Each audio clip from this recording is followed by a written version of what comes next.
Me wannan.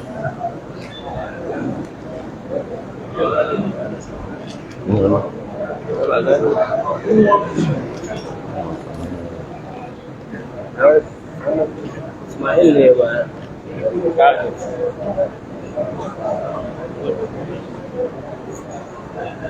Yin shara da daddare. Yin shara? Yin shara.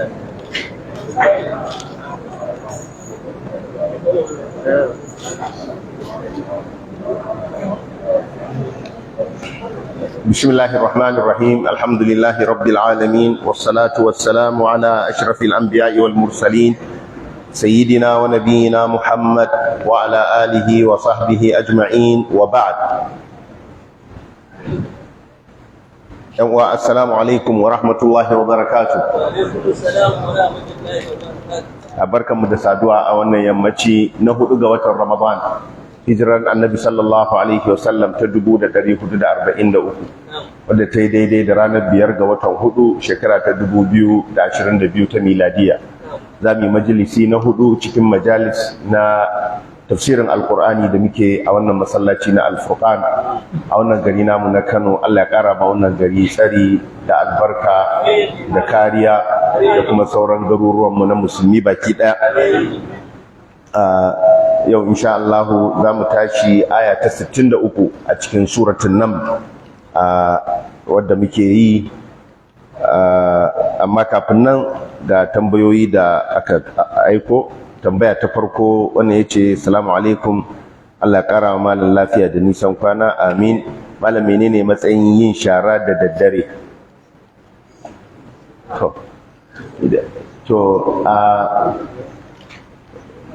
Ban san wani nasi da ya zo da ya hana yin shara da daddare ba ko ya faɗi ladabin yanda ake yi, sai dai kawai kasancewar la'alla duba da cewar a farkon dare, musamman a farkon dare, wato ma'ana daga rana ta faɗi kafin dare ya duhu, ya zo cewa annabi sallallahu alaihi wasallam ya ce ku kame yara daga wato kai komo a wannan lokaci, saboda lokaci ne da aljanu suke nishaɗin yawan wato kai komo. To saboda tunda su suna ganin mu ta inda buba ma ganin su, kar ya zamanto cewar wato mutum ya musu izaya kuma su cuce shi, shi yasa ake son ambaton Allah. Idan mutum ya shiga gida ya yi bismillah, to koma meye ya same su in suka yi su suka jiyo, dan in dai aka yi bismillah ba su da izinin shiga wannan gida. Idan suka shiga wannan gidan sun yi ta'addanci. To dukkan wanda ya ta'addanci wa ma lizalimin min nasir, azzalimai ba su da mai taimaka musu, ba za su samu wani abu wanda yake zai ba su sultani akan yin wani abu na cutarwa ba.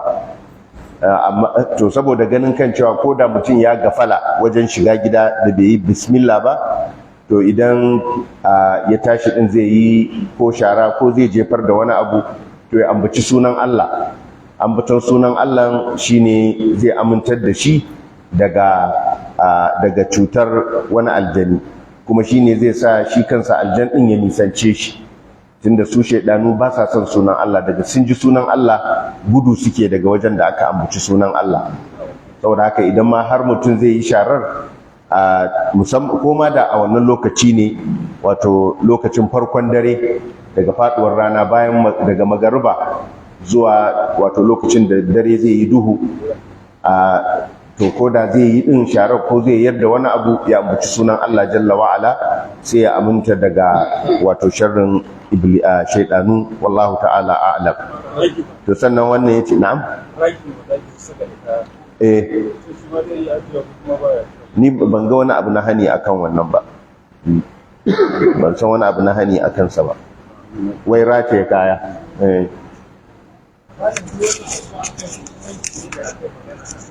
akan shumanci daban wannan shara saboda camface ko akwai abubuwa waɗanda suke gaskiya na din na jahiliya ne, kamar zama kan dandamali da kuma kan mai shara ta share kafar mutum, in aka share kafar mutum ba zai samu matar aure ba.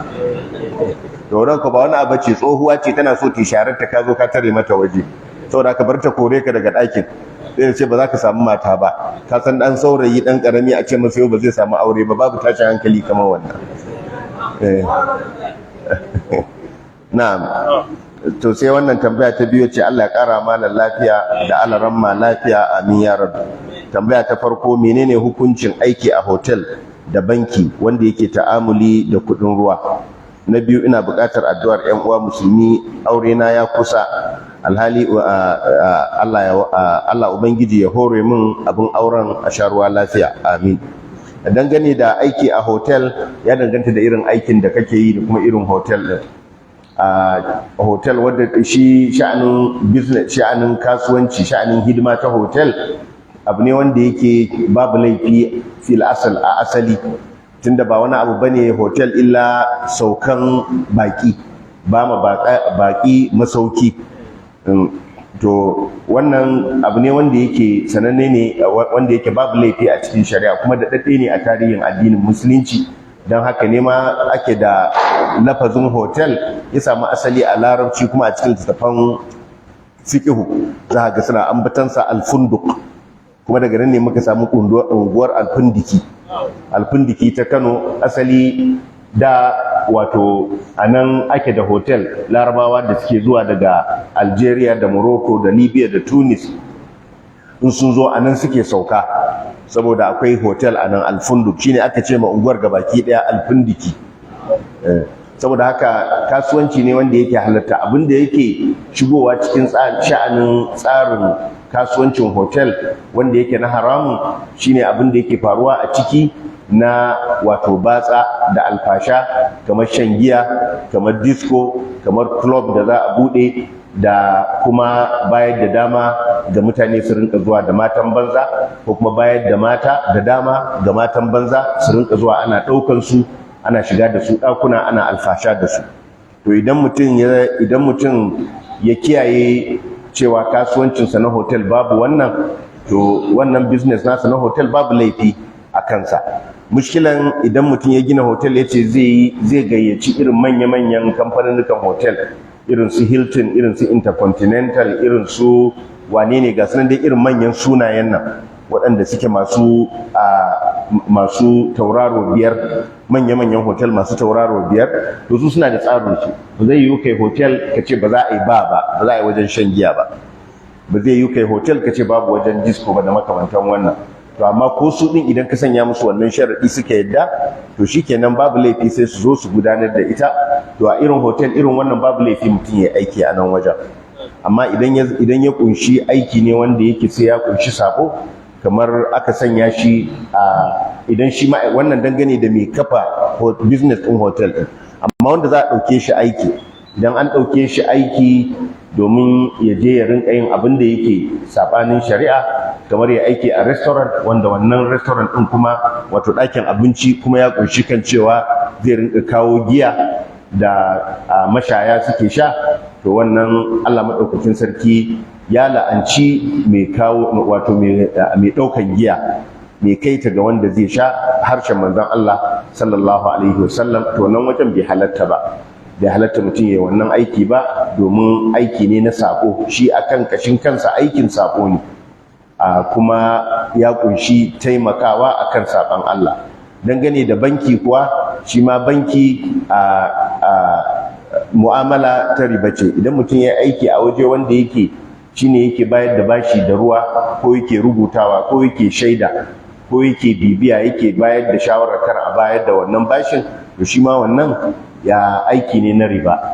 Sai dai idan ya zamanto kamar yadda muka taba bayyanawa a nan, akwai bankuna waɗanda suke su na ƙasa ne, ɗaya ne kawai a cikin kamar babban banki, kamar bankin masana'antu, kamar bankin gona, wanda yake bankuna ne wanda gwamnati ce ta kafa, wanda yake na maslahar al'umma ne gabaki ɗaya. To su waɗannan duk da yake akwai abin da ya danganci aikin riba a ciki, amma duba da maslaha ta al'umma, maslahar addinin musulunci, ba zai yi ba ya zamanto kan cewa dukkan musulmi ya zamanto an haramta musu aiki a babban bankin Najeriya, ya zamanto kafirai ne kawai suke rike da wannan, suke rike da tattalin arziki, suke rike da wato abin da yake shine ma'aunin kimar kuɗi da tsare dukiyar al'umma da baki ɗaya, a ce waɗanda ba musulmi ba su suke wannan barna ce bayyananna da ba za ta halatta ba.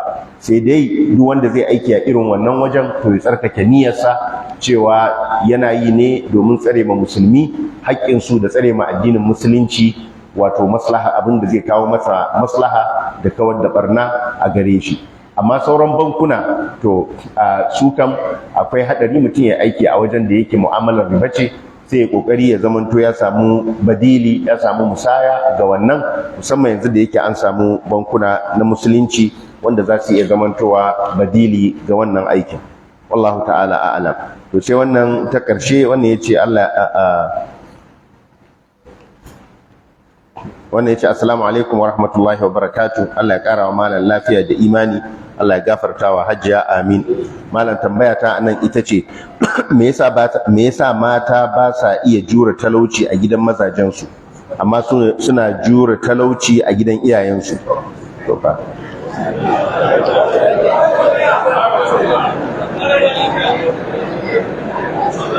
to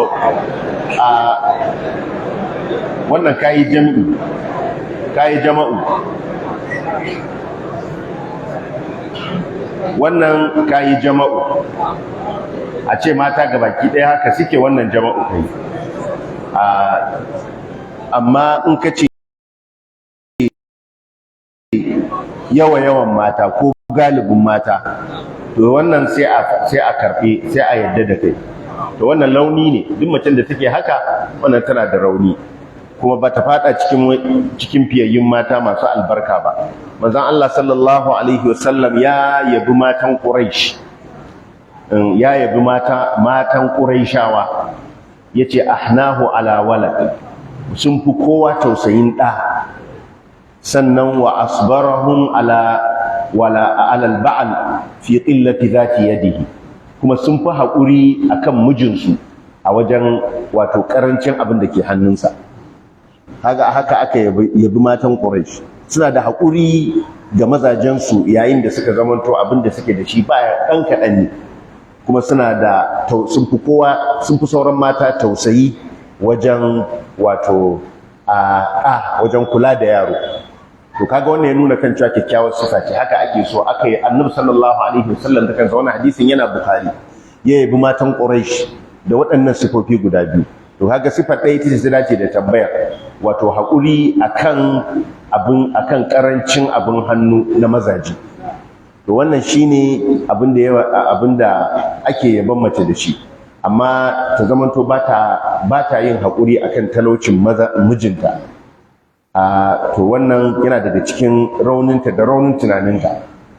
In ta matsa masa lamba kan ya sake ta, sai ta yi yana sakin nata, kuma sai Allah ya kawo masa buɗi, ta yi ta dawo ya ce ba hanya, saboda baka san abin da gobe za ta kawo ba. Amma da ta yi haƙuri, wataƙila sauran kiris, tun da shi arziki rabo ne kuma ko ina yake sai ya same ka, saboda kan Allah ya rubuta mata wannan rabon, shikenan tabi yana nan tafe, sai ta kasa haƙuri, in ta tsallake ta bar 'ya'yanta ta tafi wani waje, kuma rabon nata tunda ba a rubuta mata ba, can ma inda ta je rabon yake zuwa.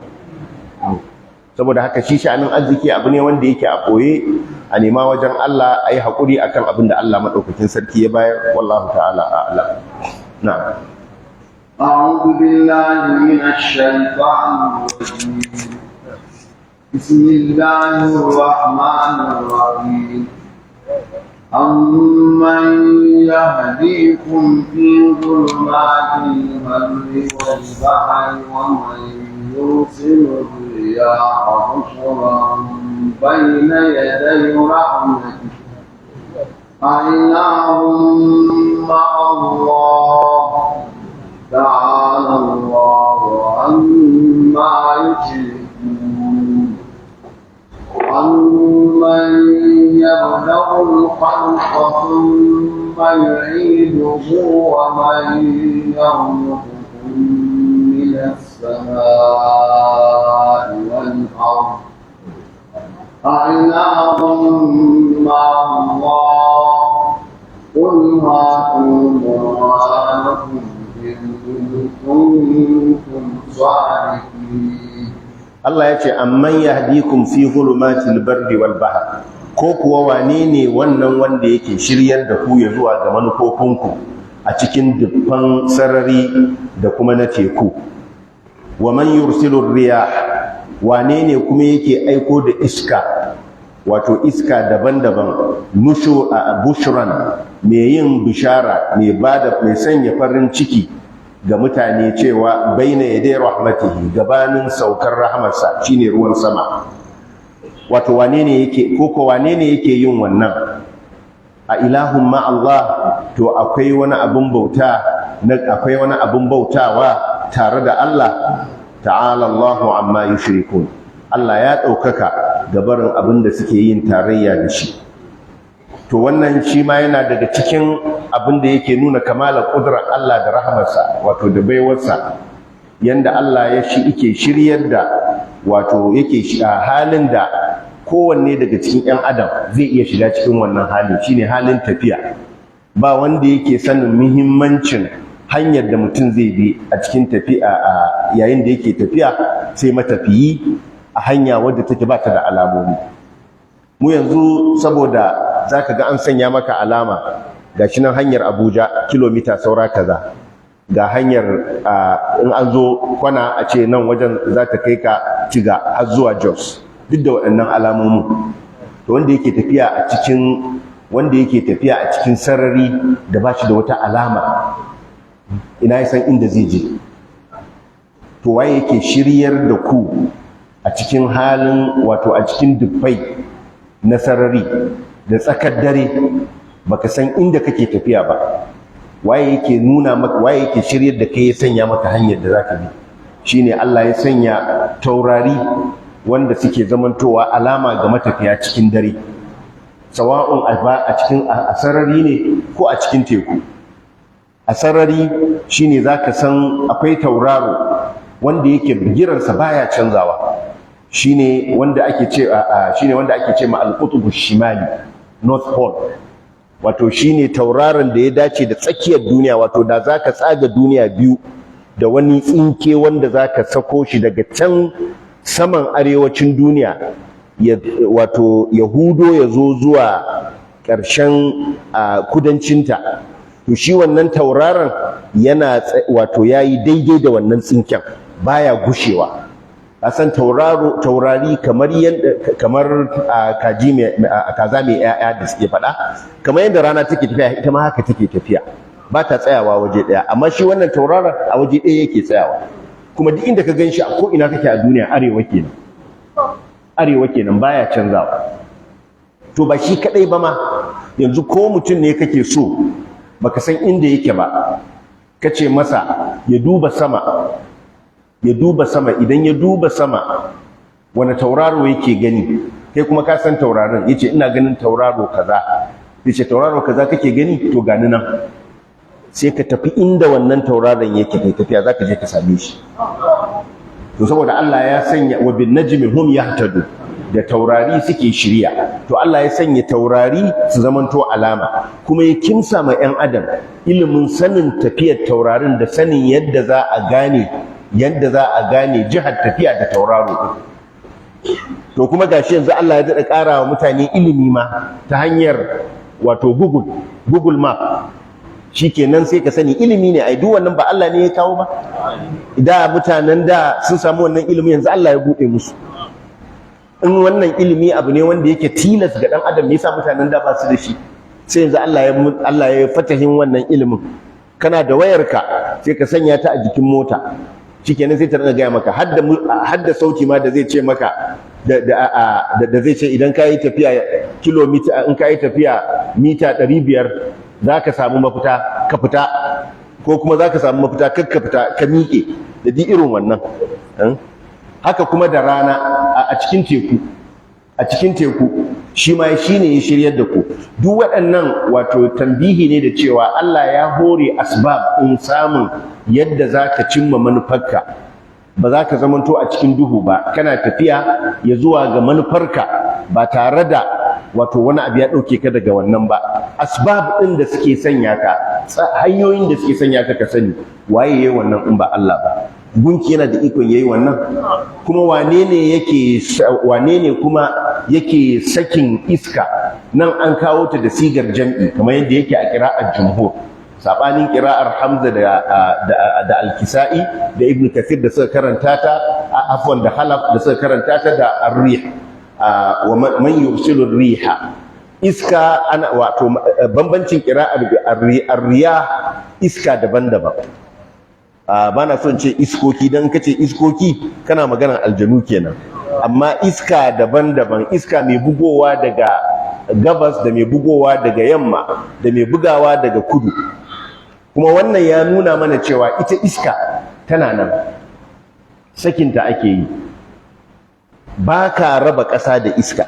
Allah ya riga ya halicci iska tana nan, halittar iska ce, ba wani yaje yake yin iska ba wani bam ake sawa ba sai ya tayar da iska, ba wani hada ake ba sai ya kawo iska tana nan, Allah ya halicce ta, kuma shine kadai yake da iko akan sakinta, ya sake ta inda yake so. To yana sakinta, yursilur riyaha, yana sakin iska wato daban-daban. Bushran a qira'ar Asim, mai yin albishir, daga kaji iska tana bugowa, akwai iskar da kana jinta ka san cewa wannan alamar ruwan sama zai zo kenan. Sai ko kuma ka ji an ce alamar an yi ruwa a gabas, saboda haka mu ma muna tsammani. Ita ce bishara gabanin rahamarsa. Rahamar anan ita ce wato ruwan sama. Ko kuma a qira'ar jumhur, nushran, wato mai daidaita wato mai warwatsa giragizai. Domin haka za ka ga girgije ɗin, wannan na yin nan, wannan na yin nan, iska ce take buga shi. To Allah ne yake sakin iskar ya bunka wato kamar yadda Allah maɗaukakin sarki ya faɗa a cikin suratul Rum, wato idan ya sake su, Allahu alladhi yursilu riyaha fatusiru sahaba fayabsutuhu fis sama'i kayfa yasha. Allah shine wanda yake sakin iska sai ta tayar da girgije, sai ya shimfiɗa shi a cikin sama yanda ya so, wato kaga yana haɗewa tun yana warwatse har sai kaga ya harhaɗu ya zamanto kamar dutse wajen nauyi da girma da ke tafiya, alamar cewa ruwa ya kusan sauka.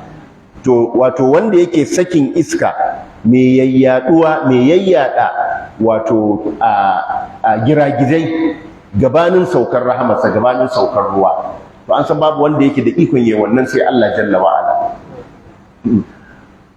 To wane ne akwai abin bauta tare da Allah? Babu. To shi yasa anan kuma sai Allah yake ta'ala Allahu amma yushrikun. Allah ya ɗaukaka ga barin abin da suke tarayya da shi. Wato wanda yanda yake da kudura irin wannan shine ya cancanci allanta, amma kuma ake shirka da shi. To duk in ma ku ba ku tsarkake Allah daga wannan ba, to Allah ya tsarkake kansa. Yace Allah ya ɗaukaka ga barin abin da suke shirka da shi. Kun ga a sauran waɗancan ayoyin, idan aka tabbatar da burhanin da dalilin, sai a faɗi wani abu na mushrikai. Na farko aka ce balhum qaumun ya'dilu, su mutane ne waɗanda suke kaucewa gaskiya. Bal aktharuhum la ya'lamun, su mutane ne wanda mafiya yawan su ba sa sani. Aka ce qalilan ma tadhakkarun, kaɗan ne kuke yin wa'aztuwa. Duk ana nuna cewa wanda duk ayan nan ta bayyana a gare shi kuma bai gane cewa babu abun bauta tare da Allah ba, to haƙiƙa wannan yana da wannan sifar. To a nan wajen bayan an riga an gama nuna cewar wanda duk bai tsarkake Allah da tauhidi ba, kuma dalilan ƙudurar Allah, dalilan ni'imar da Allah yake ma bayinsa ba su bayyana a gare shi ba, da har zai tsarkake Allah daga bautar wani ba Allah ba, da har wato ba zai tsarkake shi ba kai daga bautar wani ba Allah ba, to wanda duk yake yin wannan to Allah maɗaukakin sarki ya ɗaukaka ga barin wannan shirkar da ake, domin a mayar da Allah daidai da wanda yake da wanda ba shi da waɗannan sifofi da suke nuna da suke tabbatar da cancantarsa ga bauta jalla wa'ala, wannan ya nuna kan cewar wato bai girmama Allah yadda ya cancanci a girmama shi ba. Don haka duk wanda ya san Allah sai ya girmama shi, to wanda yake nuna mana mu muminai mu zamanto wato masu tsarkake Allah subhanahu wa ta'ala. Shi yasa idan mun ambace shi mukan ce Allah tabaraka wa ta'ala, Allah wanda alherinsa yayi yawa kuma ya ɗaukaka, ko kuma mu ce subhanahu wa ta'ala, tsarki ya tabbata a gare shi kuma ya ɗaukaka. To muna yin abin da Allah ya yi ma kansa ne, yace ta'ala Allah amma yushriku, ya ɗaukaka ga barin abin da suke shirka da shi. Sannan Allah ya ce amman yabda'ul khalqa thumma yu'iduhu, ko wanda ya faru halitta sannan yake mayar da halittar. Wa man yarzuqukum minas sama'i wal ard, kuma wane ne wanda yake azurta ku daga sama da ƙasa, wato wane ne wanda yake faran halitta sannan ya mayar da ita. Wannan nuni ne ga wannan sifa ta wato a cewar Allah maɗaukakin sarki shine kadai wanda yake faran halitta, don babu mai halitta in ba shi ba. Domin ko dukkan masu bautar gumaka sun san cewar wato ba su ne suka yi halitta ba, ba su ne suka halicci sama da ƙasa ba. Am khalaqus samawati wal ard bal la yu'minun, ko dai su ne suka halicci sama da ƙasa, bar dai su ba sa imani. To wane ne yake fara halitta sannan kuma yake dawo da halitta? Allah yana dawo da halitta bayan mutuwa. Wannan ba su yadda ba, amma Allah ya faɗe shi a matsayin taqriri cewa wane ne yake wannan, domin zai yi abinda ko kun so ko kun ki, saboda ita gaskiya haka take a faɗe ta. Wanda ma bai yadda da ita ba, in ma bai yadda da ita ba, wannan ba zai hana a faɗe ta ba, domin faɗin nata zai sanya masa shakka a cikin abin da ya gina shi ba akan ilimi ba, bal akan shaci faɗi kawai. Domin duk wanda yake inkarin tashi bayan mutuwa baya yin inkari a bisa ilimi, yana yin inkari ne a bisa wato shaci faɗi, wato lalube a cikin duhu, amma ba akan cewa yana da ilimi akan korewar wannan ba. To shi yasa sai Allah ya faɗa. Sannan kuma dawowar da halitta abu ne wanda yake dalilinsa ya bayyana a cikin halitta na abin da yake faruwa na ruwa. Shi yasa ma ayar ta zo bayan ambaton ruwan sama, wanda yake sako da iska gabanin saukar rahamarsa, domin idan ya sako da iska din nan rahamarsa ta sauka, fa yuhyi al-ardha ba'da mautiha, sai rayar da ƙasa bayan mutuwarsa, sai rayar da ruwa da ƙasa bayan mutuwarsa, kamar yadda yace a cikin suratul furqan, wa huwa alladhi yursilu riyaha bushran bayna yaday rahmatihi wa anzalna minas sama'i ma'an tahura linuhyiya bihi baldatan tayyibatan wa nusqiyahu mimma khalaqna an'aman wa anasiya kathira. Yace linuhyiya bihi baldatan tayyiba mayyita, domin rayar da wannan ruwan ƙasa wadda take wato matatta, to shine yake rayarwa bayan mutuwa. Ka duba ka gani, ƙasa za ka gani ke ƙasassa, ta koma fatsi-fatsi, ta koma ruwan ƙasa, amma sai ka ga daga an fara ruwan sama sai ga ta zamanto kore shar. Wato wannan musamman a cikin hamada wanda yake tafiya a cikin ƙasar Saudiya, wato za ka yi mamaki, ruwan sama za a yi guda ɗaya a cikin dare, amma kashe gari sai ka ga tsiro ya fito. Kana tafiya ba wai tsiro mai yawa kamar namu ba wanda zai zamanto daji, a'a, amma haka za ka ga ciyayi sun soma fitowa daga ruwa guda ɗaya. To wannan alamar rayarwa ce bayan mutuwa, wato alamar sake dawowa da halitta ne bayan ta tafi. Tunda ba waɗansu ne suka je suka yi shukar wannan tsiron ba, ko kuma suka sanya wato a ƙwayar abinda idan an yi ruwan zai tsiro. Allah ne yake tafi, baka san ma cewa akwai wato ƙwayar ciyawa a nan wajen wanda an yi ruwa za ta hudo daga ƙasa ba. To sannan kuma yace wane ne kuma yake azurta ku daga sama da ƙasa? Wannan ishara ne ga cewa arzikin Allah yana zuwa ga bayinsa daga sama ta hanyar ruwan sama, arziki yana zuwa. Kuma yanzu gashi mun ga yanda arziki yake zuwa daga sama ta hanyar me arziki yana zuwa daga sama. Duk manya-manyan kamfaninnukan nan na telecoms, MTN, arzikinsu duk ba daga sama bane, ba daga tafiyar abinda Allah ya sanya a cikin sararin samaniya wanda zai rinka ɗaukan magana, ya rinka ɗaukan data wa ma adraka ma data, yanzu ba kowa ya san data.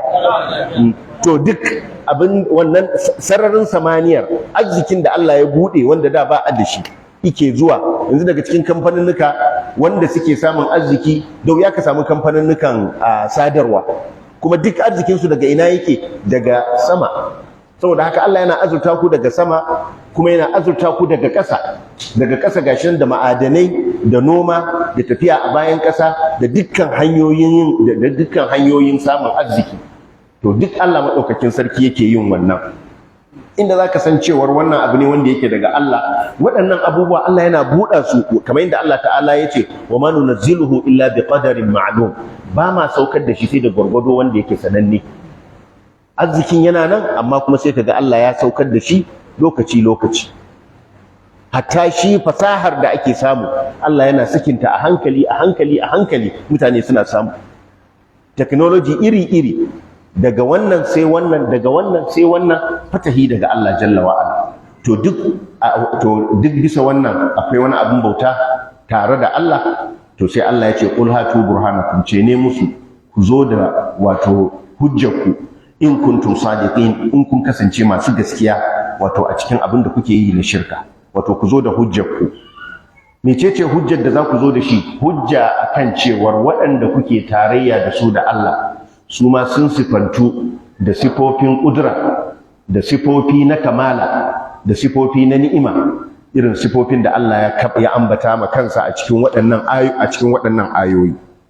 Saboda haka wato abin da ya gabata a cikin waɗannan ayoyi tun daga faɗinsa Allahu khairun amma yushrikun, cewar wannan ayar ta nuna cancantar Allah jalla wa'ala da wato allanta shi kadai. Sannan sauran ayoyin da suka zo tun daga amman khalaqas samawati wal ard zuwa ƙarshe, su kuma suka bayar daki ya zuwa ga wato dalili daki akan cancantar Allah da bauta ta gaskiya. Ta fara da bayanin dalili makusanci, shine dalilin mushahada, dalilin da ake gani ƙuru-ƙuru da babu wanda zai iya rufewa, shine halittar sammai da halittar ƙasa, da kuma abin da yake zuwa a cikin wannan halittar na sama da ƙasa na alheri ga mutane. Sannan kuma dalilin yadda Allah ya halicci wannan ƙasar, wannan dunkulallen ƙasar da muke gani, wadda take reto a cikin sararin samaniya, amma kuma aka sa ta matabbata. Wannan ƙudura irin ta Allah da ke nunawa. Yanzu ka gani duk sai a zo sai a ce maka ai abin da ya rike ƙasa take reto take yawo ai gravity ne. To mun ji mun yadda gravity ne, to wai halicci gravity ɗin kuma wa ya ba ma gravity? Me yasa abin da yake rike ƙasar gravity ne ba magnetism ba? Me yasa Allah ya zaɓi cewa gravity shi zai rike ƙasar ba irin wato bai mai da ƙasa ta zamanto mayan ƙarfe ba, wanda wani mayan ƙarfen na rana shi yake rike da ita? Amma sai Allah ya sanya abu wanda ba shi da alaƙa da ita madar ƙasar, domin ka san mayan ƙarfe sai idan ƙarfen ne shine zai rike shi ko? Idan ka samu mayan ƙarfe mai ƙarfi za ka iya samun kwabo ko kuma za ka iya samun reza, sai ka ga ka riƙe ta tsaya, ita ba ta yi ƙasa ba, ita ba ta yi sama ba. In ka samu daidai ƙarfin mayan ƙarfen da kake so, ya zamanto yana rito a cikin tsakiyar sama, ba abin da ya riƙe shi la sama wala ƙasa. To amma wannan reza ce mai ƙarfi. To amma ita wannan duniyar ba ƙarfe ba ce.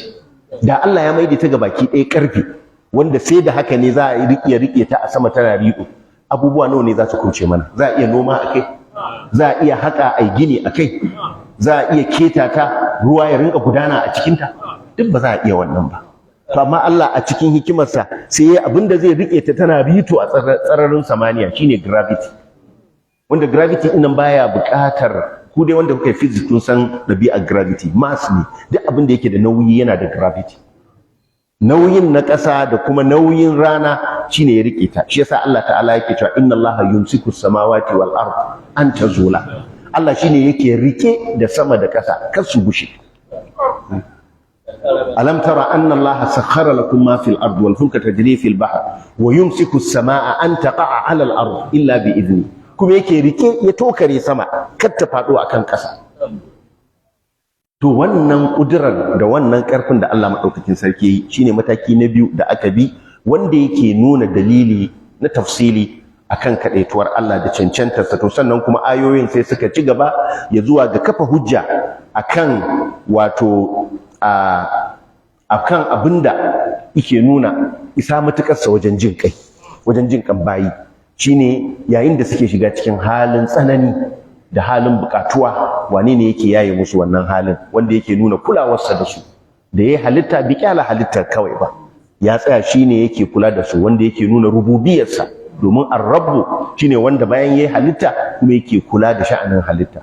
To sannan kuma ayoyin suka tafiya zuwa ga kafa hujja da irin abin da ya tabbatar da su, ya tabbatar musu da shi na su tasarrufi a cikin ƙasa, abin da ba za su iya yi a wani waje ba, shine yanda Allah ya shiryar da su su tafi zuwa ga bukatunsu a bayan ƙasa da dalilai wanda shine ya sanya musu. Domin duk dalilan da Allah maɗaukakin sarki ya sanya da na zamani ɗin da ake amfani da su kamar na Google, duk yana komawa ya zuwa ga asalin dalilan da Allah ya sanya ne. Duk yana komawa ya zuwa ga asalin dalilan da Allah maɗaukakin sarki ya sanya ne. Yanzu abin nan ɗin GPS da ake, wanda yake zaka iya gano bigiran, zaka iya gano wurin kowane abu, wanda kuma da shi zaka iya tafiya ka kai ya zuwa ga manufarka. Duk waɗannan abubuwa ne wanda yake sun dogara da irin halittar da Allah maɗaukakin sarki ya tsara halittar duniya akai. To kaga da ya halicci duniyar sai ya halicce ta da cewa ya san buƙatar mu, ya san buƙatar mu, saboda haka duk abin da muke buƙata sai ya shirya mana ita. Babu wani abu wanda zaka samu a nan wanda zaka ce fa ba a yin sa a nan duniya, sai an je wata za a yi shi, ko kuma ya a ce ga wata bukata ta dan adam da babu ita a nan duniya, sai an je wata duniyar ta Mars sannan za a yi. Yau da haka ne da sai yan sama jannati ne za su iya rayuwa a duniya, amma Allah ya sanya duniya ita ce qarar, kowa a ciki zai rayu, ya shirya mana abubuwan da muke bukata. To sannan Allah kuma ya kafa wato ya kawo ƙarshen hujja da ni'imar samarwa da kuma ni'imar wato arziki, wadda take ita ni'imar arziki ita ce ni'imar ci gaba da rayuwa, shine ya samar da halitta. Yau da duk abin nan da ake yi Allah bai samar da kai ba, ba a yi ba, duk babu kai zero ne, lam takun shay'an mazkura, baka zamanto wani abu wanda ake ambato ba, da duk abin da ake babu kai. Amma Allah ya samar da kai, kuma da ya samar da kai ya kawo maka abin da zai sa ka ci gaba da rayuwa. Duk waɗannan ni'imomi su ne suke nuna cancantuwar Allah shi kadai da kasancewar abin bauta ba da abokin tarayya ba. Shi yasa kuma a kowane gaba sai a maimaita da a ilahun ma Allah. To kun ga a uslubin larabci yawan maimaita abu ana ɗaukansa cewa rashin fasaha ne, rashin fasaha ne. To amma banda yanda uslubin sai yake zuwa a cikin alkur'ani, kai kanka yanda aka karanta ayoyin, kowanne in aka tsaya a ce a ilahun ma Allah, ai ya dace a tsaya a yi wannan tambayar, ya dace a tsaya a yi wannan tambayar. Ba maimai ne da ake yi ba wanda ba shi da ma'ana, wanda ake yi kamar na maiman an shata, ai ta maimaita abu, ko ma ya faɗa ko ya cancanta a maimaita, bai cancanta ba sai an maimaita, to shi za a ce ba shi da fasaha. To amma maiman alqur'ani kowane abu aka maimaita yana da ma'ana, kamar fa bi ayyi ala'i rabbikuma tukadiban, kowanne idan aka zo ana faɗa sai ka ji kanca kai yaushe za mu karyata da wannan ni'ima, aka sake ambata fa bi ayyi ala'i rabbikuma tukadiban. To haka nan Allah madaukakin sarki yake nuna irin yake nuna ayoyinsa gare mu domin mu zamanto masu wasuwa. to bayan wannan dalilin sai kuma Allah maɗaukakin sarki ya bayyana wato kaɗaituwarsa da ilimin gaibu da sanin gaibu. Na'am. لا يعلم من في السماوات والأرض الغيب إلا الله وما يشعرون أيان يبعثون بل ادارك علمهم في الآخرة بل هم في شك منها بل هم منها عمون. Allah ya ce qul la ya'lamu man fis samawati wal ardi al ghaiba illa Allah, ce ne babu wani wanda ke cikin sammai da ƙasa da ya san gaibu sai Allah. Wa ma yash'uruna ayyana yub'athu, kuma su ba sa sani yaushe ne za a tayar da su, wato bayan mutuwarsu. Isa matuƙa wajen kore ilimin gaibu. Nan abin da ake nufi da man fis samawati wal ard ana nufin kowa, babu wani wato la ya'lamu ahadun al-ghaiba illa Allah.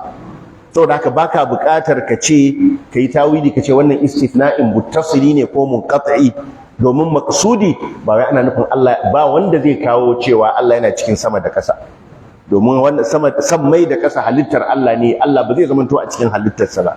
Saboda haka man fis samawati wal ard ana nufin duk wani kowane ne ma a cikin da za a suranta samuwarsa a sama ko a ƙasa, to ba wanda ya san gaibu sai Allah.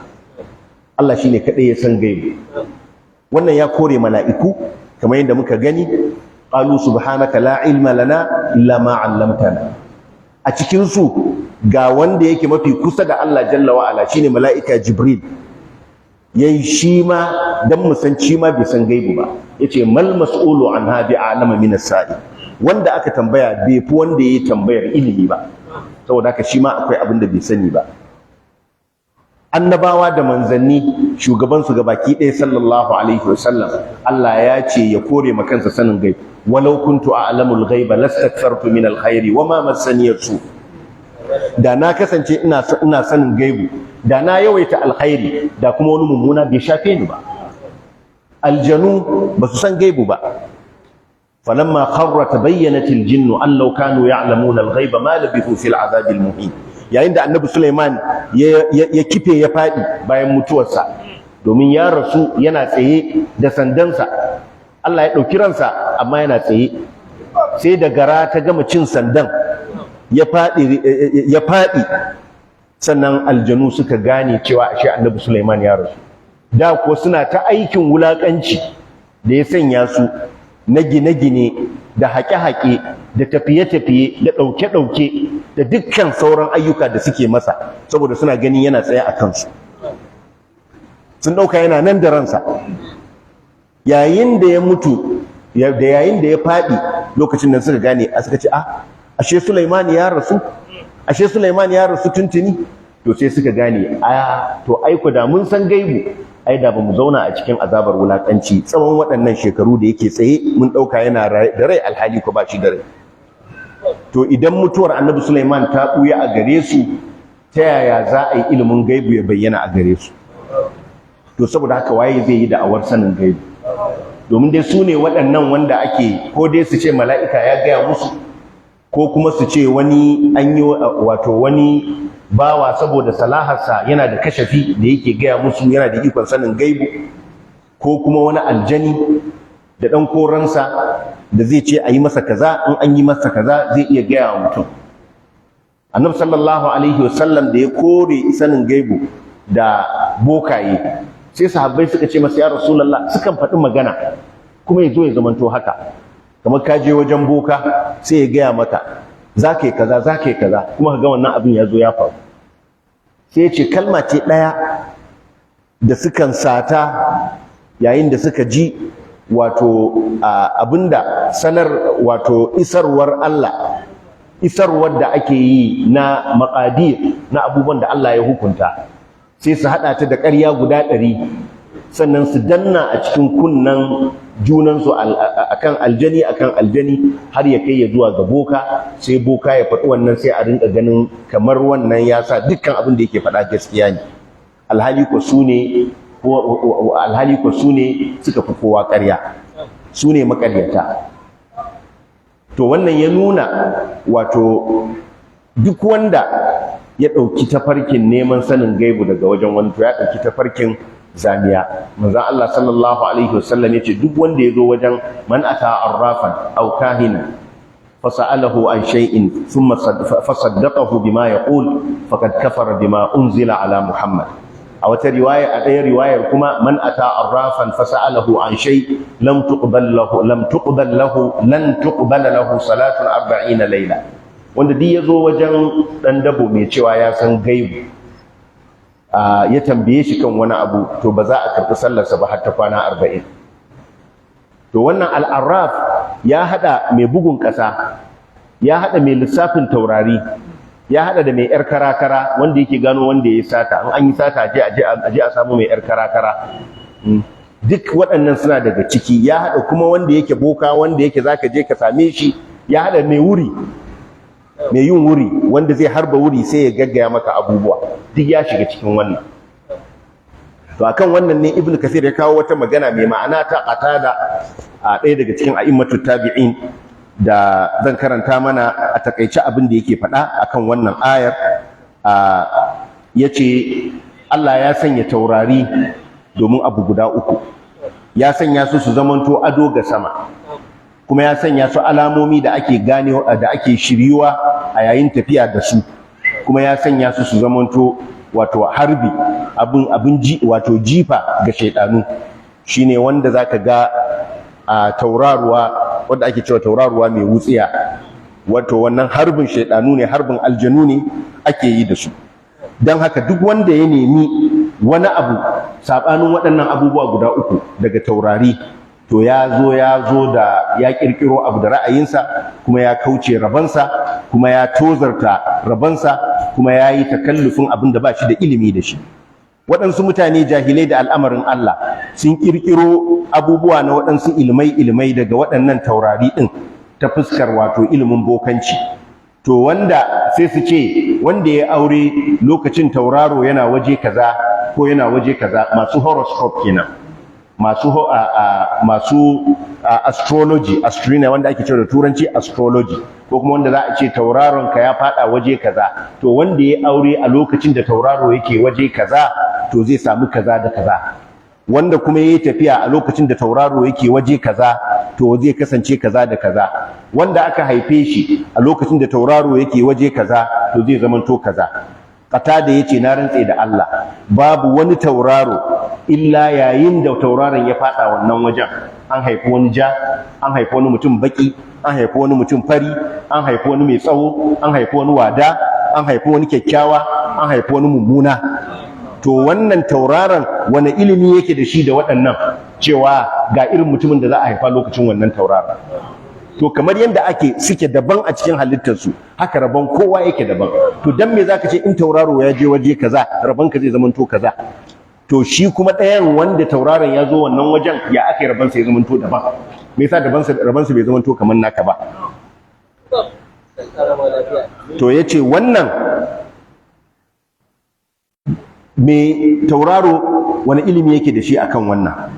Dabba da take wani kuka, ko tsuntsu da yake wani kuka, wani ilimi yake da shi na sanin gaibu? Allah madaukakin sarki ya riga ya hukunta cewa babu wani da ke cikin sama da ƙasa da ya san gaibu sai Allah, kuma mutane ba su san yaushe za a tayar da su ba. Wannan magana ce mai ƙayatarwa ƙwarai, wanda take an gina ta akan ilimin Alƙur'ani da Sunna. Mutane ɗan adam, saboda wato an halice shi daga gaggawa, yana so ya san abin da gobe za ta kawo masa, shi yasa duk abin da zai yi sai ya je an buga an gano masa. Yawanci za ka ga ana zuwa mutane da sunan istihara, ba istihara ba ce, babu wata istihara da za ta gano maka cewa abin da za ka yi alheri ne ko sharri ne. Istihara ta Annabi sallallahu alaihi wasallam istihara ce da ma'anar kyautata zato ga Allah, cewa idan ka yi wannan addu'ar ka dogara ga Allah, idan alheri ne Allah zai tabbatar da shi, in ba alheri bane ka ce Allah ya kawar da shi ya kawo maka alheri maimakon sa, kuma ya yardar da kai da abin da ya kawo. saboda haka zaka shiga abu da kyakkyawan zato ga Allah. Amma ka ce sai ka sani wannan abin da zai zo fari ne akwai haske ko ba haske, to wannan ba istihara kake yi ba, bokanci kake yi. To da yawa mutane sun jarabtu da yin wannan, musamman wajen sha'anin masu mulki. Akwai mutane suna nan an gaya musu sune za su zama shugabannin ƙasar Najeriya. Yanzu ya ce mutum 3 kowa an gaya masa an ce shine zai zama shugaban ƙasar Najeriya 2023. To sai mu gani tsakankanin su waye zai yi, ko kuma ma ba a tsakankanin nasu ba, suna nan kuma duk sun yarda, kowa an gaya masa. Kuma wataƙila mutum ɗaya ne ma zai je ya gaya muku, ya ce ma wannan kai ne shugaban ƙasa, ya sake ce ma wancan kai ne shugaban ƙasa. Yo menene, ba wasa ne da hankali ba? Kai ma an kai iya wasa da hankali sai ka yi. Amma kuma ka san makomar wanda biye wannan, domin duk wanda ya yi wannan to ba shi da rabo wajen Allah jalla wa ala. Duk wanda ya ɗauki wannan tafarki ba shi da rabo a wajen Allah jalla wa ala. Saboda haka ilimin ramlu da bugun ƙasa da sauransu da waɗannan hanyoyi da ake neman sanin gaibu dukan suna daga cikin ilmai waɗanda suke na jahiliya. Allah ya kore sanin gaibu ga wani in ba Allah ba. Allah ya ce ba wanda ba sani ba yaushe za a tayar da su, bal daraka ilmuhum fil akhirah, bari ilimin su a lahira ilimi ne mai rauni, wato ba su san komai ba na lahira, ba su san haƙiƙanin menene lahira ba, ba su san cewa akwai lahira ba, don ba inda za ka san ilimin lahira in ba ta hanyar annabci ba. Duk wanda ya bar tafarkin annabawa kuwa bai san lahira ba. Saboda haka a wannan ayar akwai fuska da yawa, bayan da qira'a da yawa. An karanta ta bal daraka ilmuhum, kuma an karanta ta da qira'a bal adraka ilmuhum fil akhirah, wato ilimin su na lahira ya kai ya zuwa ga matuƙa fil akhirah, a ranar lahira, wato ba su da sani na lahira sai ran da suka shiga lahirar sannan ilimin su zai kai. kamar yadda Allah ta'ala ya ce fakashafna anka ghita'aka fa basaruka al-yawma hadid, yau mun yaye maka shamakinka, yau haskenka mai kaifi ne, kana ganin komai a hakikaninsa. Ran da mutum ya ga mala'iku sun zauko, ran da ya mutu, to ran nan zai ga hakika, ran nan iliminsa zai isa matuka. Shine bal adraka ilmuhum fil akhirah, iliminsu yana wato nuna ya isa ya cika fil akhirah, a lahira kowa iliminsa zai cika.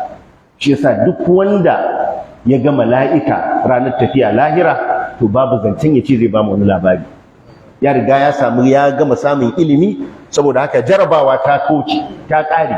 Dama ai an yi maka jarabawar ne, aka ɓoye maka waɗannan abubuwa don ka bauta ma Allah alhali ba ka ganinsa.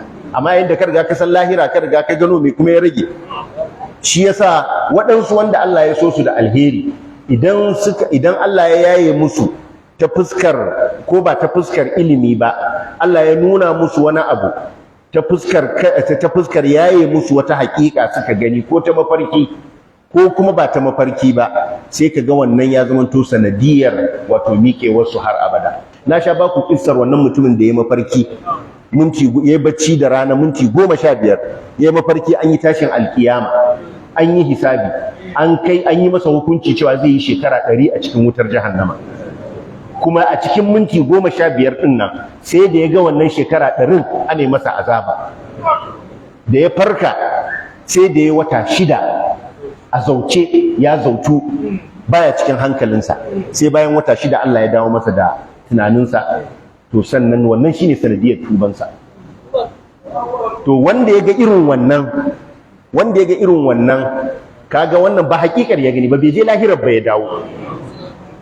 Amma kamar Uzair, wanda ya zo ya ga wanda aka ɗauki ransa ya baccin shekara 100, sannan ya tashi, ya ga yadda Allah yake tayar da wato jakinsa, yadda yake haɗa ƙasusuwa suke tashi, sannan ya rufe ƙasusuwa da tsokan nama.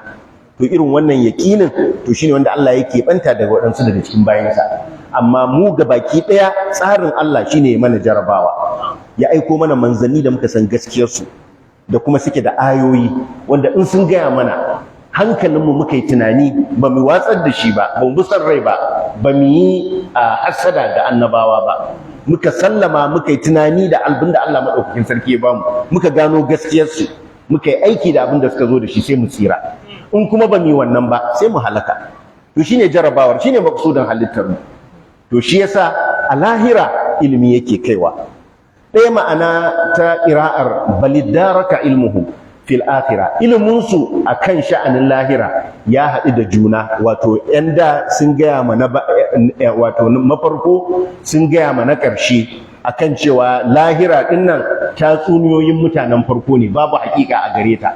Rayuwa ce kawai muke yi, mu rayu mu mutu, zamani shine yake halakar da mu, amma ba abin da zai faru. Ko kuma waɗansu wanda za su ba da labari cewa ai rayuwa idan aka mutu, wato za a mayar da kai wata duniya ce. Yanzu ka zo a mutum, to in mutum ya mutu, to kuma sai ya sake dawowa a matsayin zakara, ko ya dawo a matsayin jaki ya ta shan wahala, ko ya dawo a matsayin zaki. Duk suna daga cikin irin wannan abubuwan na jahiliya. Shine iddaraka ilmuhum fil akhirah, ilimin su a lahira haka ya bibiyi juna ilimin ƙarya. Balhum fi shakkin minha, barkai duk shakka suke akan lahira. Balhum minha amun, barkai ba haka bane ma, su makafi ne gabarinta, makafi ne da lahira, saboda Allah ya sanya sha'anin lahira a ɓoye yake. Duk wanda ta bayyana a gare shi sai ya kai can, ba zai rayu ya ba mu wani labari ba. Ya riga ya gama, ya riga ya tafi da abin da ya sani. Sai kawai arzikin da Allah maɗaukakin sarki yayi na halitta da Allah maɗaukakin na annabawa da suke gaya mana mu gaskata su. To al'amarin lahira kenan dangane da abin da Allah maɗaukakin sarki ya sanya sha'aninta. Ya sanya ta rintsi a cikin gaibu da a ɓoye take, amma Allah ya sanya dalilai akan gaskiyarta, kuma annabawa sun yi furuci da waɗannan dalilai wanda duk ya gaskata su bisa yaƙinin cewar waɗannan magaskata ne. Ba zai yiwu a ce su bar ƙarya ga mutane ba, su je su ƙarya ga Allah. To shikenan sai ya huta, sai Allah maɗaukakin sarki ya bashi ilimi. Kuma shaidar wannan shine sai ka ganshi imaninsa da lahirar shine zai sanya shi ya zamanto mutumin mai gaskiya, shine zai sanya shi mutum zamanto mutum mai ikhlasi, shine zai sanya shi mutum mai sadaukar da kai, shine zai sanya shi mutum mai fifita gobe a bisa yau, ya haƙuri da wahalar yau saboda ya san gobe za ta yi kyau. Sifofi waɗanda suke na kamalar ɗan adam, na hali irin na mala'iku, za ka same su a cikin wanda suka yi imani da lahira. Akasin wannan kuma, duk wanda bai imani da lahira ba, to wannan ba abin da yake so illa ya sharholiya. Shine ɗan giya, shine ɗan facaka, shine ya abin da yake so, shine ya keta wanda yake so, shine ya karya haƙƙin wanda yake so, ya yi zalunci a ce masa Allah ya isa, ya ce ka yi ɗari ma. Dukkan wani ashirari za ka same shi a cikin wanda bai imani da lahira ba.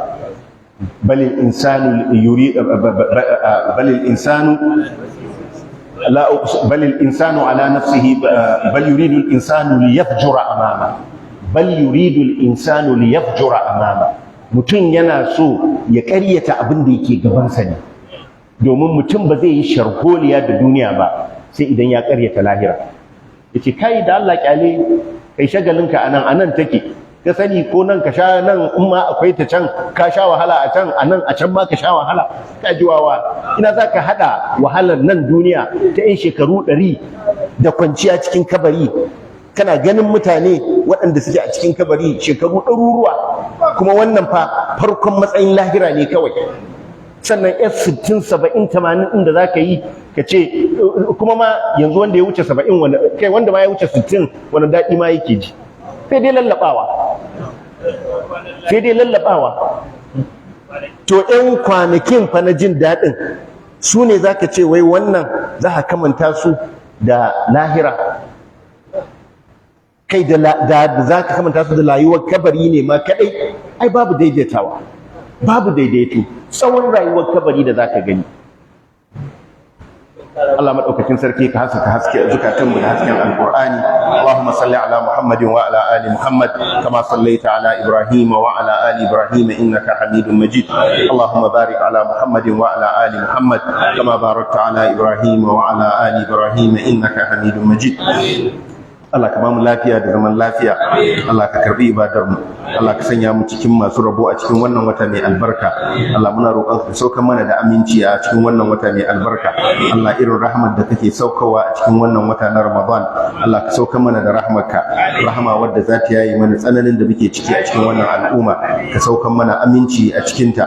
da dalilin wannan rahama ka saukar mana aminci a garuruwanmu da ƙauyukanmu da gonakinmu da hanyoyinmu da kasuwanninmu kuma ka sanya mana albarka a cikin kasuwancinmu ka sanya mana albarka a cikin nomanmu Allah muna roƙonka ƴan uwanmu waɗanda mabarnata suka kama su Allah ka kubutar da su Allah ka kwato su da ƙarfinka Allah ka sallada rundunoninka akan waɗannan azzalimai Allah su kuma waɗanda aka zalunta muna roƙonka Allah ka sanya musu madauki daga gare ka Allah ka sanya musu dauki daga gare ka Allah ka sanya mataimaki a gare su Allah ka sanya majibinci a gare su Allah ka ba mu kyakkyawan shugabanci a wannan ƙasa Allah zaben da ake fuskanta a shekarar da za ta shigo Allah ka sa a yi lafiya a gama lafiya Allah ka sanya sakamakon su mu samu ingantaccen shugabanci a wannan ƙasa ta mu Allah ka ba mu shugabanni nagari Allah a sharare kuma Allah ka nisantar da su daga mulkin wannan ƙasa Allah a sharare ka nisantar da su daga nisantar da sharrin su daga jama'ar musulmi Allah muna roƙonka ka sanya kyakkyawan ƙarshe gare mu gabaki daya Allah kai rahama ga wannan al'umma Allah ka saukar da rahamarka ga wannan al'umma Allah ka yaye bakin cikin wannan al'umma Allah ka yaye tsanance ga al'ummar musulmi baki daya wannan yaki da ake a Ukraine muna roƙonka Allah ka amintar da mu daga sharrin sa Allah yakin da ake tsakanin musulmi a kasar Yemen Allah ka kawo zaman lafiya da kwanciyar hankali a cikin wannan kasa da dukkan sauran kasashen musulmi Allah muna roƙonka ka ba mu arziki mai yawa Allah ka ba mu arziki mai albarka Allah ka ba mu arziki a wannan kasa tamu Allah ka ba mu arziki mai albarka Allah ka ba mu dacewa da yardarka a cikin wannan wata Allah ka ba mu dacewa da yardarka a cikin wannan wata Allah ka sanya mu cikin tabaku a wannan wata mai albarka subhana rabbika rabbil izzati amma yasifun wa salamun ala al mursalin walhamdulillah